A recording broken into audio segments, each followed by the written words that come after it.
Hi everyone! I'm so happy you're here today because we're about to learn about one of the coolest animals on Earth, which is penguins. Before we read our book Penguins by Anne Schreiber, we're going to explore what makes these animals so special, like where they live and how they survive in such cold places. By the end of this video, you guys will be ready to become penguin experts and share your favorite facts about penguins with the class.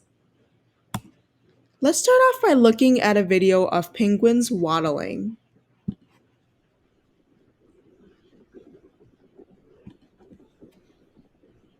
Look at these penguins. Aren't they funny and cute? They can't actually fly, but they're amazing swimmers. Here's a question to think about. If penguins cannot fly, how do they stay safe from their predators? Think about that question while we learn more. Penguins mostly live in the southern hemisphere, which means the lower half of the Earth. Many live in Antarctica, which is the coldest place in the world.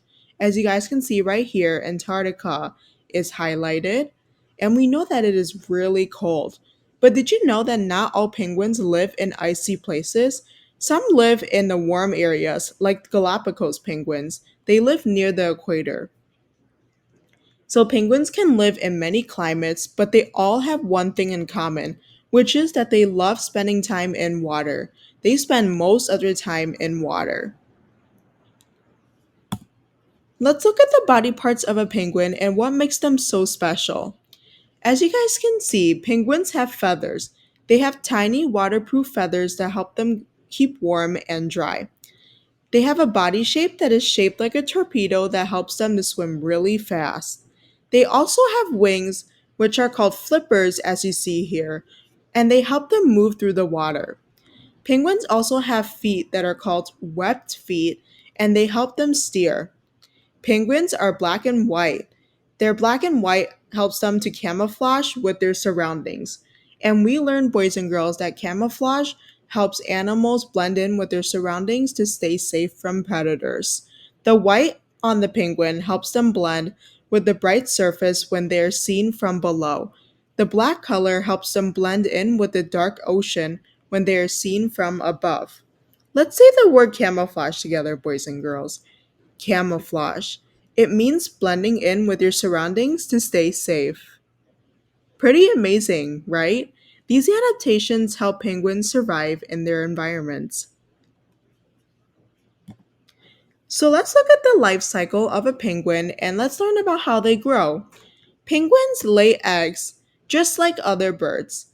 The mother and father then take turns keeping the eggs warm.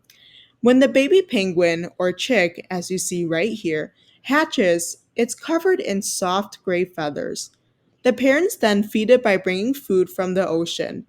When the chick grows big enough, it learns to swim and find food on its own. So, penguins are great caregivers. They work together as a team. As you guys can see right here, this is a grown penguin, which is called an emperor. You may be wondering, what do penguins eat? What do penguins eat? They love to eat fish, krill, and squid.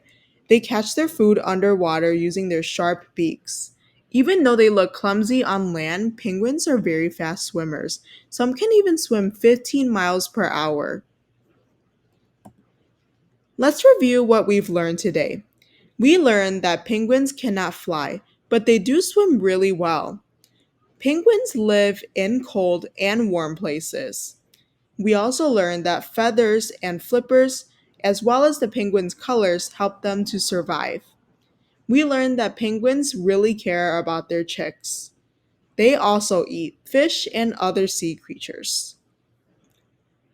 What is one thing you guys are surprised about penguins? Also, think about, how are penguins like other birds you know, and how are they different? Write down your answers or draw a quick penguin picture to share with the class. Great job, Penguin Explorers! Tomorrow in class, we'll read Penguins by Anne Schreiber together, and we'll look at text features as well, such as captions, labels, and photos that'll help us learn even more about these amazing animals. So make sure you bring your thinking caps and maybe your best penguin waddle. I'll see you soon. Bye!